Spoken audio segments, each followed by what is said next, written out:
dalam diseminasi pemahaman dan pengalaman budaya positif untuk aksi nyata saya di guru penggerak, yaitu aksi budaya positif.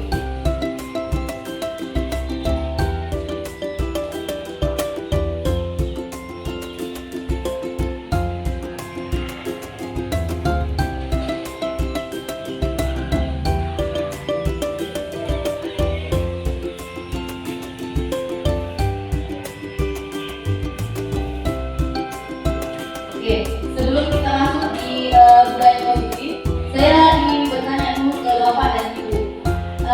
Apa itu budaya positif yang terlibat di benak Bapak dan Ibu sekalian? Saya Bu. Ya, silakan Bu Wahini. Terima kasih atas kesempatan yang telah diberikan.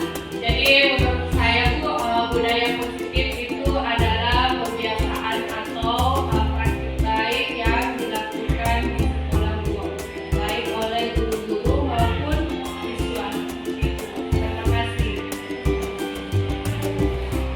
Oke, bagus ya. Terima kasih Bu Wahini. Ya, ada lagi yang lain? Ya, silakan Bu Ismi. Ya, terima kasih atas kesempatannya. Saya ingin menambahkan dari apa yang disampaikan oleh Ibu ini. Kalau saya beri contoh di Jeneponte itu ada namanya budaya tabe. Jadi kalau lewat di depan orang, silakan mengucapkan tabe. Kalau orang Jeneponte. Dan pada umumnya itu orang Makassar pakai kalau seperti itu. Ya, sekian. Terima kasih. Ya, baik, terima kasih Ibu Ismi. Masih ada yang lain? Katanya tadi budaya tabe, khususnya kita di wilayah Jeneponto. Kemudian Bu Wahini tadi mengatakan bahwa budaya-budaya yang digunakan dalam hal positif, misalnya di sekolah maupun di luar sekolah, atau budaya positif yang dilakukan oleh anak-anak didik kita maupun kita sendiri. Ada yang lain? Sudah tidak ada? Oke, baik, terima kasih Bapak Ibu. Kemudian saya akan melanjutkan, yaitu disiplin positif dan nilai-nilai kebajikan universal, di mana ada yang dikatakan dengan makna kontrol. Makna kontrol itu dari paparan Bertrandus William, dia mengatakan bahwa makna kontrol dari paparan teori ini serta miskonsepsi yang terjadi di kehidupan sehari-hari. Ada juga makna disiplin positif, kaitan teori kontrol dengan 3 motivasi perilaku manusia. Pentingnya memilih dan menentukan nilai-nilai kebajikan yang akan diyakini dan disepakati seluruh warga sekolah. Ya, ini. Kemudian kita masuk ke perubahan paradigma. Perubahan paradigma. Lanjut. Oke, lanjut. Di sini ada yang dikatakan dengan perubahan paradigma, makna disiplin dan nilai-nilai kebajikan universal. Bisa dilihat bersama Bapak Ibu. Perubahan paradigma itu ilusi guru mengontrol murid. Ya, seperti misalnya ketika murid kita sedang bertengkar. Kita sebagai guru, di situ posisi kita mengontrol siswa. Seperti itu Bapak. Kemudian ada yang dikatakan ilusi bahwa semua penguatan positif, efektif dan bermanfaat. Ilusi bahwa kritik dan membuat orang merasa bersalah dapat menguatkan karakter. Kemudian ilusi bahwa orang dewasa memiliki hak untuk memaksa. Kemudian kita lanjut ke makna disiplin. Tujuan dari disiplin positif, perubahan paradigma, teori stimulus respon, teori kontrol serta teori 3 motivasi perilaku manusia. Ya, nilai-nilai kebajikan universalnya yang disepakati bersama Bapak Ibu seperti kesepakatan kelas ya. Kemudian ada profil pelajar pelajar Pancasila. Nah, profil pelajar Pancasila ini sudah kita laksanakan di kelas 10. Oke. Oke, teori motivasi, hukuman, dan penghargaan restitusi. Ya, ada 3 motivasi perilaku manusia. Yang pertama itu untuk menghindari ketidaknyamanan atau hukuman. Kemudian untuk mendapatkan imbalan atau penghargaan dari orang lain. Yang ketiga, untuk menjadi orang yang mereka inginkan dan menghargai diri sendiri dengan nilai-nilai yang mereka percaya. Kemudian ada hukum dan penghargaan. Di mana di sini hukuman dan penghargaan, kita memberikan hukuman dan konsekuensi serta segitiga restitusi. Kemudian kita lanjut ke restitusi. Restitusi sebuah pendekatan untuk menciptakan disiplin positif. Restitusi di sini kita fokus pada karakter, bukan tindakan ya. Karakter, maksudnya di sini karakter anak-anak yang kita kedepankan. Kemudian restitusi menguatkan. Restitusi fokus pada solusi. Restitusi mengembalikan murid yang berbuat salah pada kelompoknya. Kemudian kita sebagai manusia memiliki 5 kebutuhan. Ya, yang pertama itu adalah kebutuhan untuk bertahan hidup. Bagaimana itu Bapak, Ibu, kebutuhan bertahan hidup? Saya Bu. Ya, silakan Bu Wahyuni.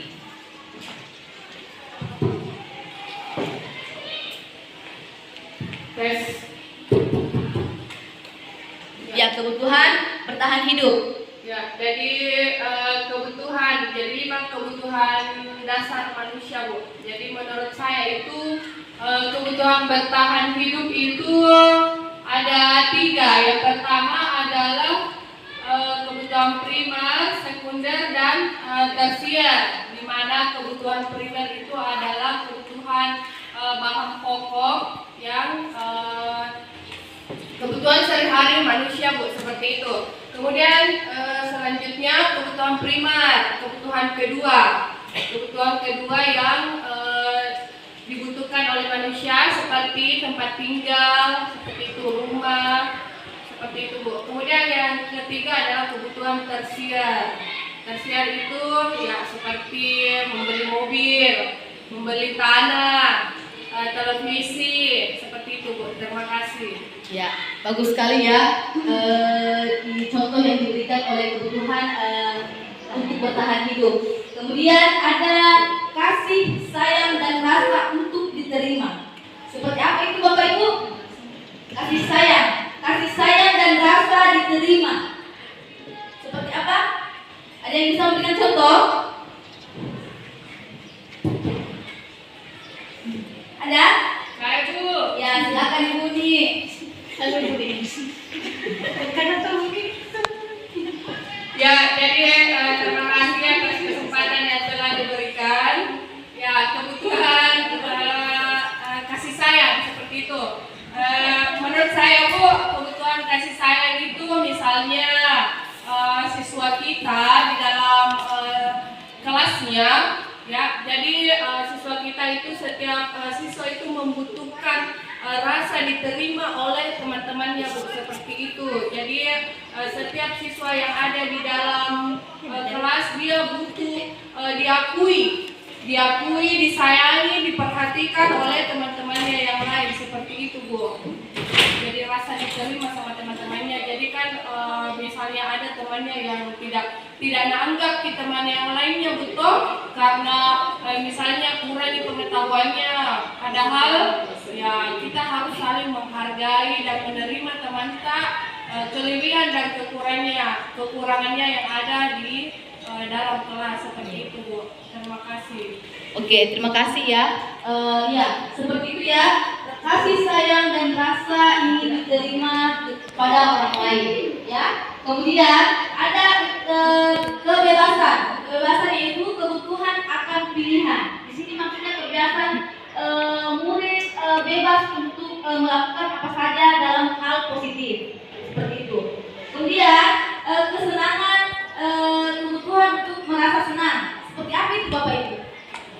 Kesenangan. 5 dasar ini kebutuhan kita. Kesenangan, misalnya membeli baju di baju kah, tas-tas, sepatu-sepatu, Beli HP. beli HP, ya itu semua adalah 5 dasar kebutuhan manusia yang tidak dapat dipungkiri. Ya, mungkin seperti itu Bapak Ibu. Ya oke.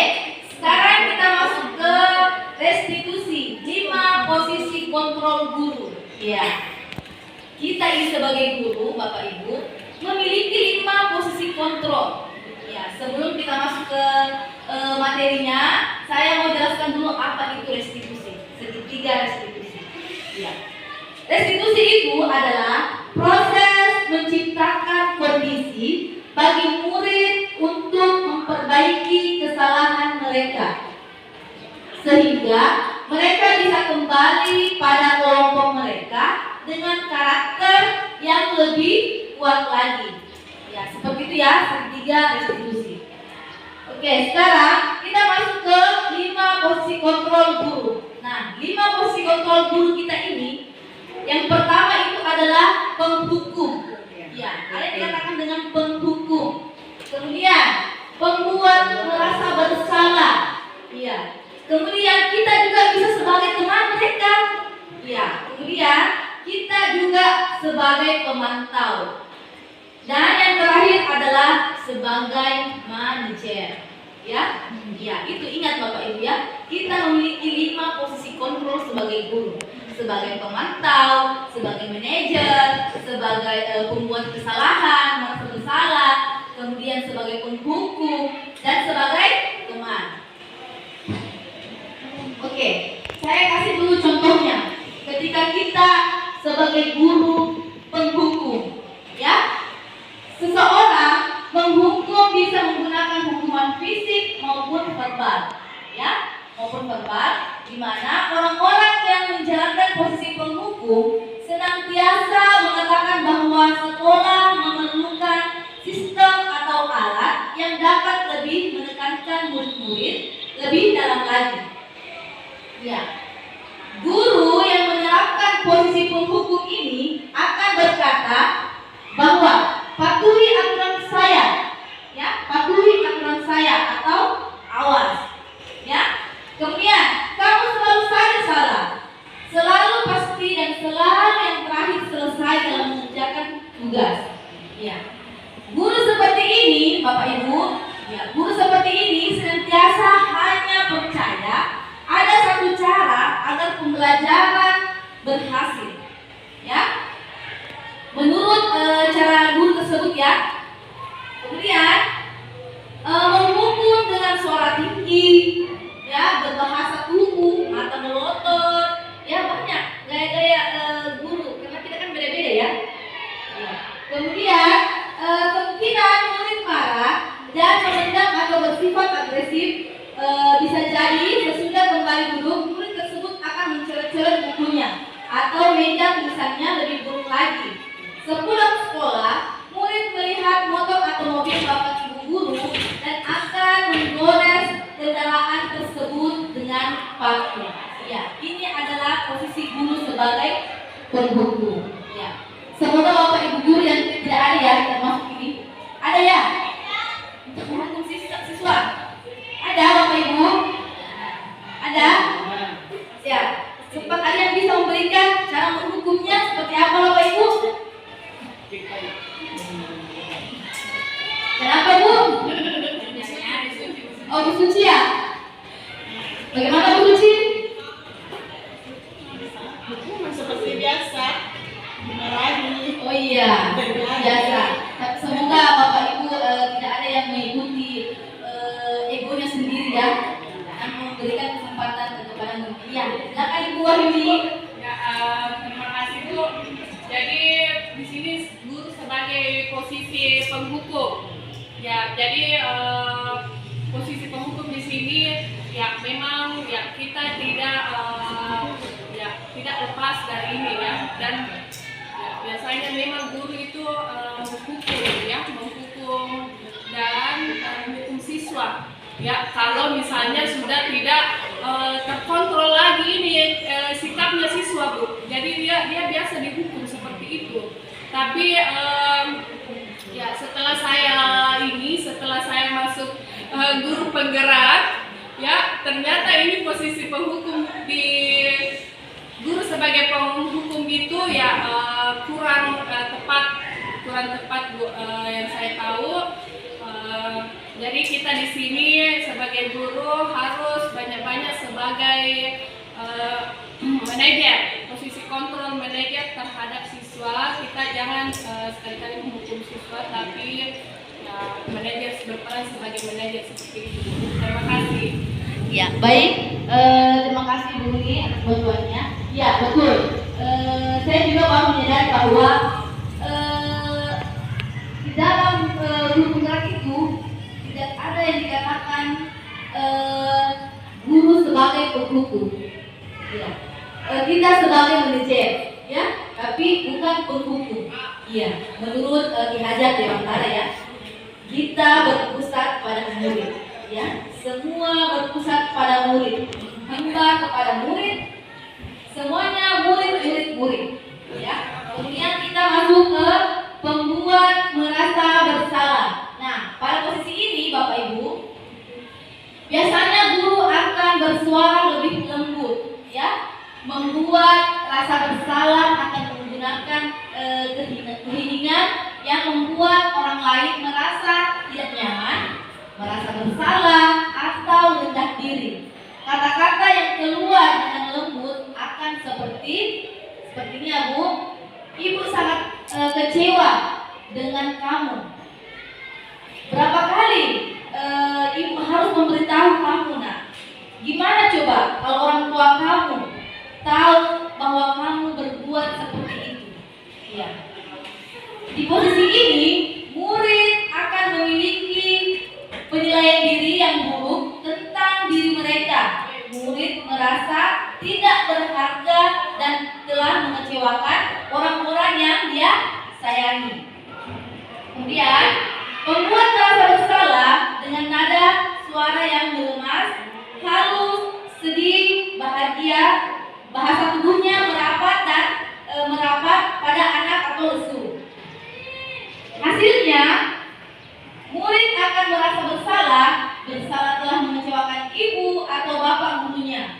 Murid akan merasa menjadi orang-orang yang gagal dan tidak sanggup membahagiakan orang lain. Kadang-kala sikap seperti ini lebih berbahaya dari sikap penghukum, karena emosi akan tertanam rapat di dalam murid menahan perasaan, tidak seperti murid dengan guru penghukum, di mana murid bisa melupakan amarahnya walaupun dengan cara yang negatif. Murid terkesan seperti inilah yang tiba-tiba bisa meletuskan amarahnya dan bisa menyakiti dirinya sendiri atau orang lain. Seperti bagaimana ini Bu, ketika kita menjadi pembuat merasa bersalah kepada murid. Ya, semoga teman-teman sekalian tidak membuat merasa bersalah kepada murid. Ya? Atau ada Bapak Ibu?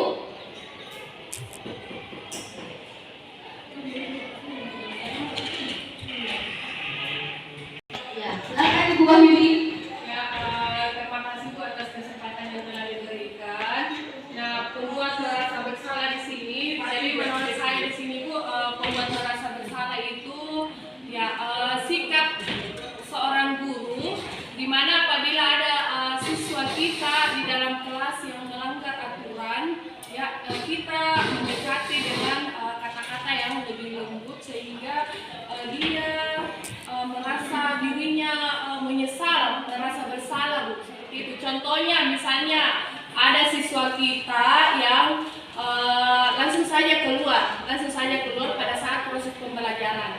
Nah, ya padahal kita tahu itu adalah kurang baik, kurang tepat, ya. Kenapa? Karena dia tidak meminta izin. Nah, sikap yang kita ambil di sini sebagai seorang guru, sebagai pembuat merasa bersalah, kita panggil siswa tersebut, ya, kemudian kita tanyakan, Andre, tadi nak sikap Kak yang baru keluar itu apakah sudah sesuai dengan sopan santun yang berlaku atau tidak? Tentu pasti dia akan menjawab. Bilang tidak Bu. Kenapa nak tidak? Jadi kita kasih pertanyaan seperti itu. Kenapa nak tidak? Karena tidak kena izin keluar.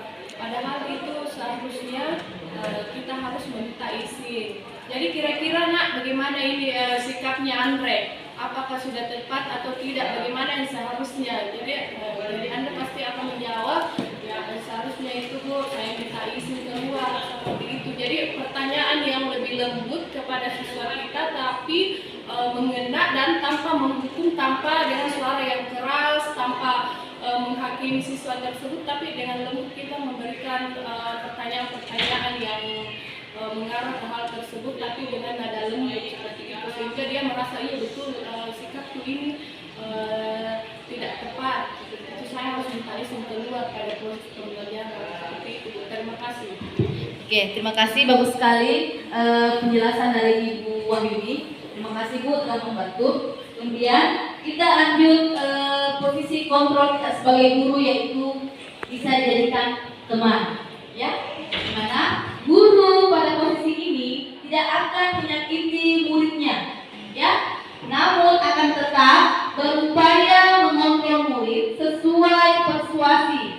Posisi teman pada guru bisa negatif ataupun bisa positif, ya. Positif di sini berupa hubungan baik yang terjalin antara guru dan murid. Kemudian guru di posisi ini teman menggunakan hubungan baik dan humor untuk mempengaruhi seseorang. Mereka akan berkata, ayo bantulah demi ibu ya. Ayo ingat, tidak bantuan bapak selama ini. Ya sudah, kali ini tidak apa-apa. Nanti ibu bantu bereskan.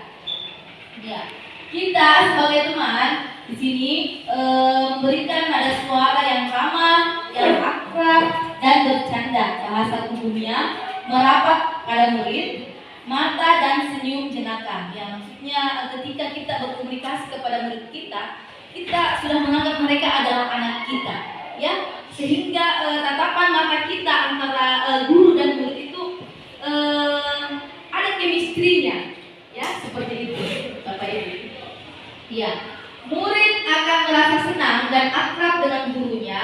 Ini termasuk dampak yang sangat positif. Hanya saja di sisi negatif murid menjadi tergantung pada guru tersebut. Bila ada masalah, dia merasa mengandalkan guru tersebut untuk membantunya. Akibat lain dari posisi teman,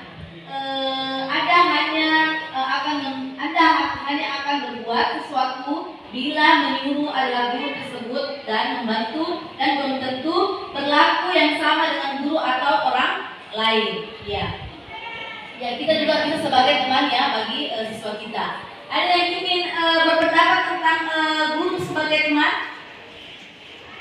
Sebagai teman untuk muridnya? Ada, Bapak Ibu? Jelas Bu. Jelas ya? Oke. Sekarang kita masuk ke guru sebagai pemantau, ya.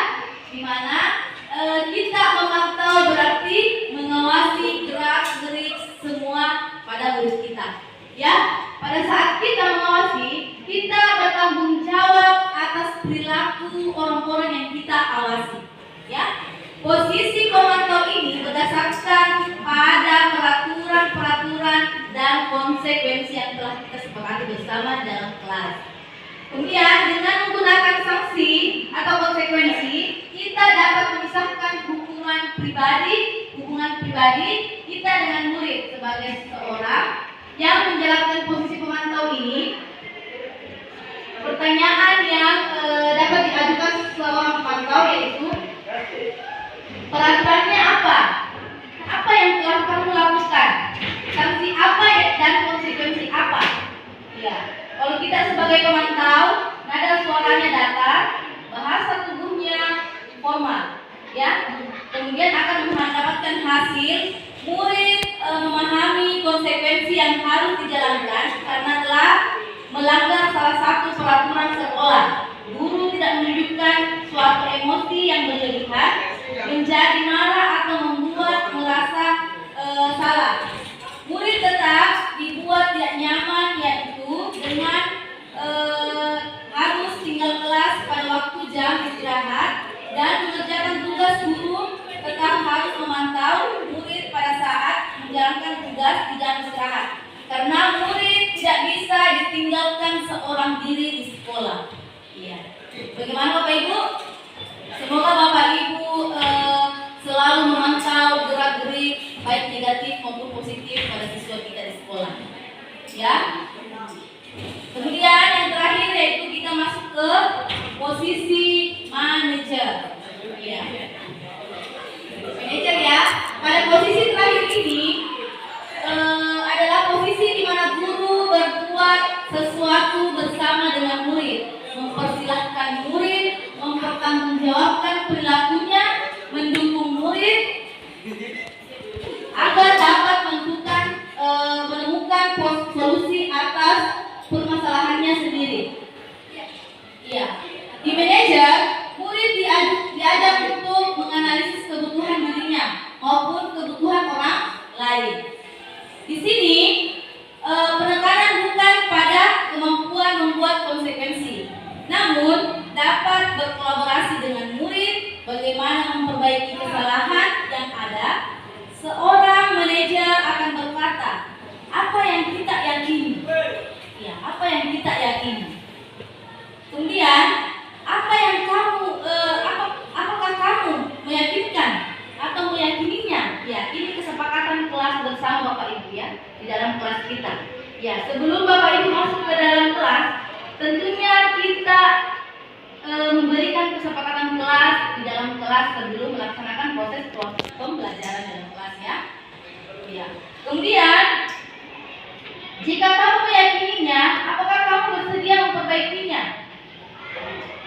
Jika kamu memperbaiki ini, hal ini akan menunjukkan apa tentang dirimu, apa rencana kamu untuk memperbaiki hal ini. Ya. Pada posisi manajer, kita memiliki nada suara yang tulus, bahasa tubuh yang tidak kaku, mendekat ke murid. Ya, seperti itu ya Bapak Ibu. Saya pikir Bapak Ibu dan rekan-rekan sekalian ini pasti pernah memberikan semacam stimulus atau respon kepada siswa kita dengan nada atau bentuk tubuh yang melalui pendekatan ya.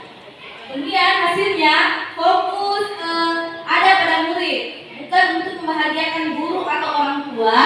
Murid sudah mengetahui adanya sesuatu masalah dan sesuatu perlu terjadi. Bila guru mengambil posisi pemantau, guru akan melihat apa konsekuensinya, apa peraturannya.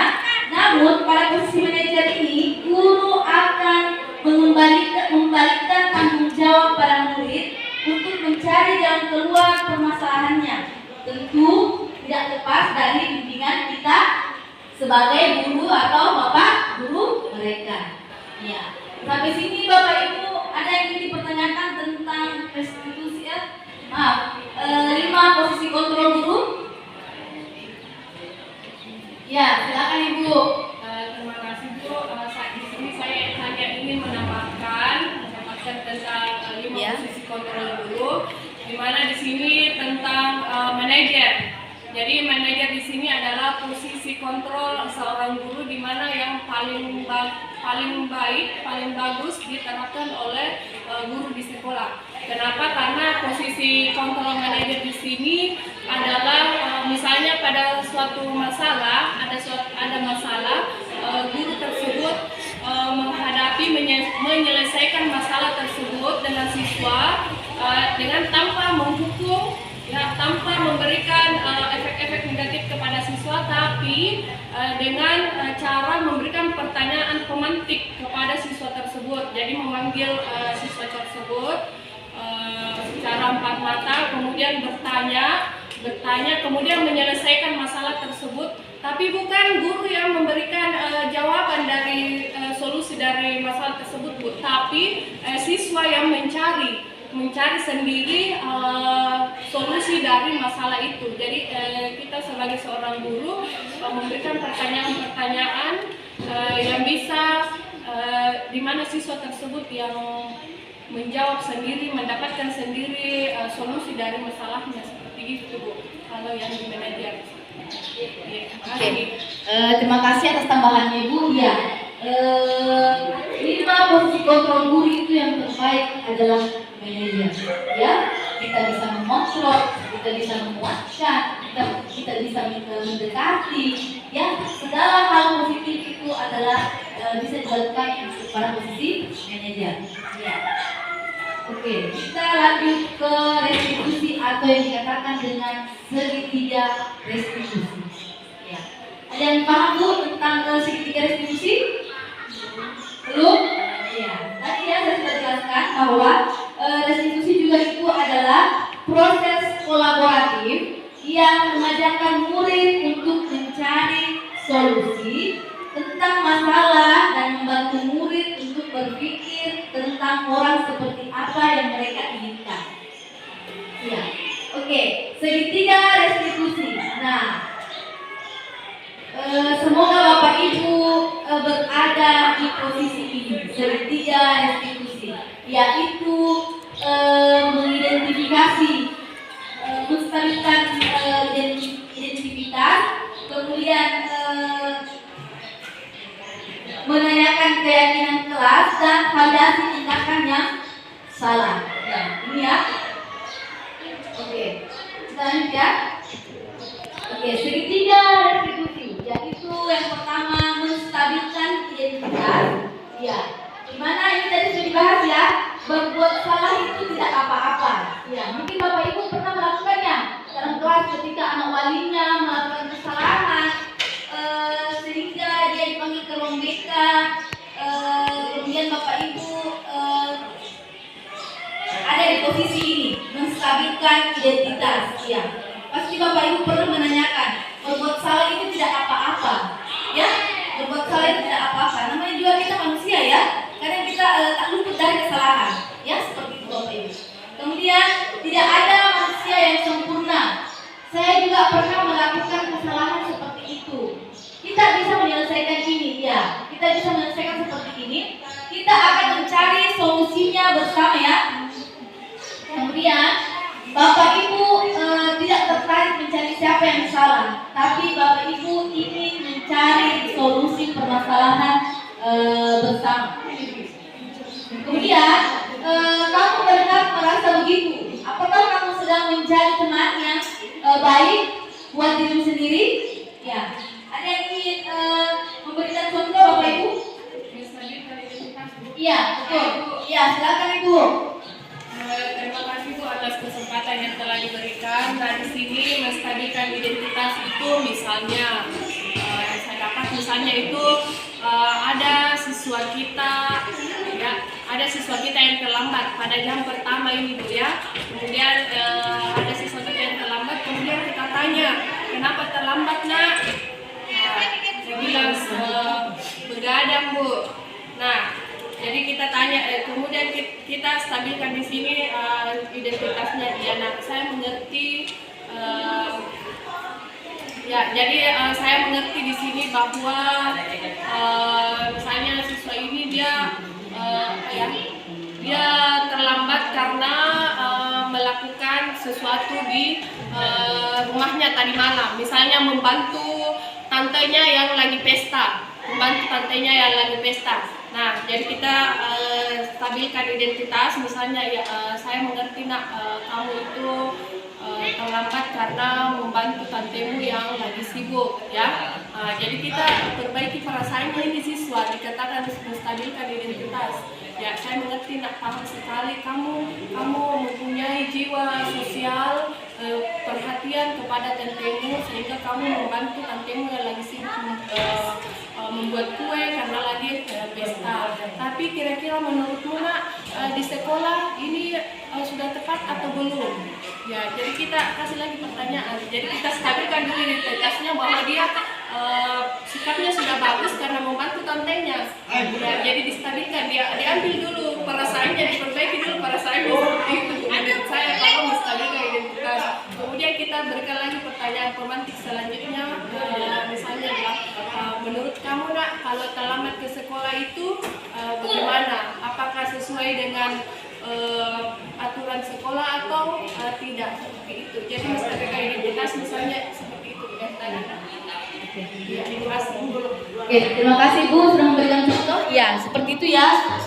Ketika kita menjadi seorang guru, kita harus pandai untuk menstabilkan identitas guru kita yang telah berbuat kesalahan. Ya, contoh yang pentingnya tadi Ibu Uni bahwa siswanya terlambat ke sekolah karena terlambat. Ya, dikarenakan karena membantu tantenya yang sedang mengadakan pesta. Ya. Jadi akibatnya dia begadang sehingga tidak terlambat ke sekolah ya, Ibu. Ya, oke. Kemudian kita masuk ke restitusi yang kedua, yaitu validasi tindakan yang salah, ya, atau valid the misbehavior. Kemudian contohnya di sini ya, padahal kamu bisa melakukan yang lebih buruk dari ini. Kamu pasti punya alasan mengapa melakukan hal tersebut. Kemudian kamu patut bangga pada diri sendiri karena kamu telah melindungi sesuatu yang penting buat kamu. Kamu boleh mempertahankan sikap itu, tapi kamu harus menambahkan sikap yang baru. Ya. Ada yang bisa memberikan contoh pada validasi tindakan yang salah? Contohnya seperti apa Bapak Ibu? Pada validasi tindakan yang salah, validasi tindakan yang salah. Iya. Kita posisikan sebagai guru. Bagaimana cara memvalidasi tindakan yang salah kepada guru kita?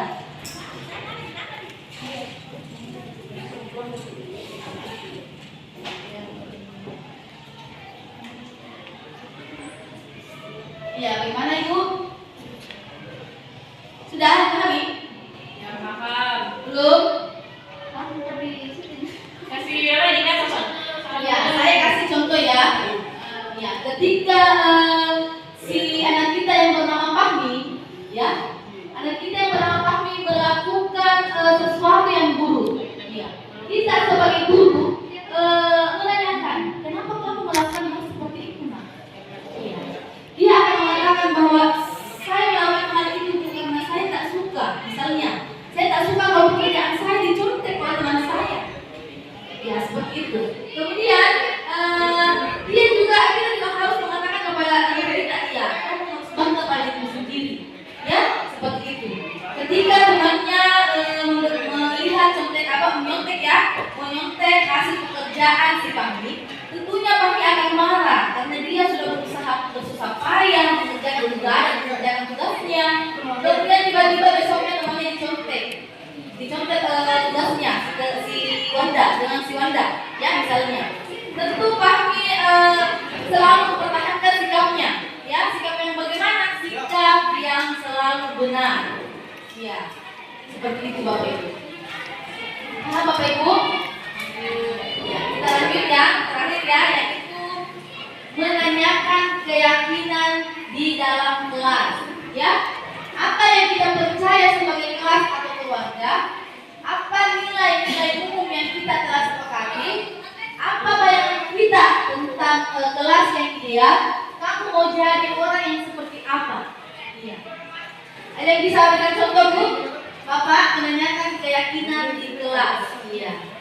Kalau wali kelas ini atau guru-guru yang bukan wali pasti sudah tahu ya bagaimana meyakinkan kelas di dalam kelas sebelum proses pembelajaran. Iya. Ada yang bisa? Ya, silakan Ibu. Ya, terima kasih Bu atas kesempatan. Jadi menanyakan keyakinan di sini, jadi itu ya, apa yang keyakinan secara universal, keyakinan yang betul-betul benar dilakukan oleh siswa kita seperti itu. Jadi misalnya contoh ya Bu, misalnya ada siswa kita yang bertengkar, saya setuju pada 10E2 gambar bertengkar, misalnya Syahrini dan siapa lagi? Ya, Syahrini dan Nur Andira. Ya, jadi Syahrini dan Nur Andira di sini sempat konflik bertengkar, ya, gara-gara si Andira mengatai si Syahrini sesuatu yang tidak enak didengar, ya, tidak enak didengar kepada Syahrini. Nah, Syahrini di sini mempunyai tindakan yang langsung ini membalas dengan sikap, ya, misalnya dia memukul Nur Andira. Nah, jadi kita tanyakan di sini keyakinannya, tanyakan keyakinan apakah ini sudah sesuai dengan keyakinan atau tidak sesuai dengan keyakinan secara umum, secara universal atau tidak. Tentunya tidak, ya. Tentunya tidak. Sama juga dengan validasi tindakan yang salah. Validasi tindakan yang salah itu misalnya kita panggil ini si Syahrini, ya. Kita validasi tindakan yang salah. Ya, misalnya Syahrini, ya, kenapa kamu pukul si Andira? Dia mengatai saya, Bu. Dia mengatai saya dan saya memang tidak suka seperti itu. Ya, nah memang ya, saya melihat sekali perasaanmu, nah, ya, pasti siapa yang suka dikata-katai di depan orang banyak. Tentunya memang tidak ada yang suka. Biar saya kalau dikata-katai di depannya orang banyak, ya tidak suka sih. Ya, seperti itu. Jadi kita validasi tindakan yang salah. Nah, selanjutnya, kira-kira menurut Syahrini, sikapnya ini yang langsung memukul Nur Andira sudah tepat atau tidak? Tapi dia mengatakan tidak, Bu. Kenapa? Karena saya melakukan tindakan yang tidak tepat. Saya langsung memukul. Saya tidak bisa mengontrol diri saya, emosi saya. Padahal itu tidak seharusnya saya lakukan. Jadi itu tidak sesuai dengan kebajikan universal. Sikap-sikap yang seharusnya dilakukan oleh siswa. Ya, jadi tidak sesuai dengan harusnya dia menahan emosi dan berbicara, melaporkan masalah tersebut ke wali kelas atau BK, ya. Jadi siapa yang bisa menangani di situ, jadi langsung lapor kalau ada masalah di kelas, ya jangan bertindak langsung sampai memukul, jangan, ya. Karena kalau misalnya memukul, pasti ada juga anunya itu, tindakannya ada pasal-pasalnya, apalagi ya seperti itu. Jadi ketika kita memukul seseorang, ya pasti kita dikenakan sanksi juga, melanggar hukum. Jadi kita kalau ada masalah kita melapor ke wali atau ke BK. Jadi serahkan ke BK, jadi kita langsung ke memukul teman tak. Seperti itu solusinya. Jadi kalau ada masalah, jadi seperti itu menurut saya, Bu, yang sesuai dengan keyakinan, sesuai dengan keyakinan universal di sekolah yang berlaku di sekolah dan berlaku umum. Terima kasih. Oke, bagus sekali ya tentang menanyakan keyakinan. Ya, kita harus menanyakan kepada siswa kita dengan keyakinan kelas yang disepakati di dalam kelas bersama-sama. Ya, begitu ya. Ya, oke. Sekarang kita lihat dulu langkah-langkah segitiga institusi, yaitu menstabilkan identitas. Kita semua akan melakukan hal yang terbaik yang bisa kita lakukan. Ya, kemudian validasi tindakan yang salah. Teori kontrolnya, semua perilaku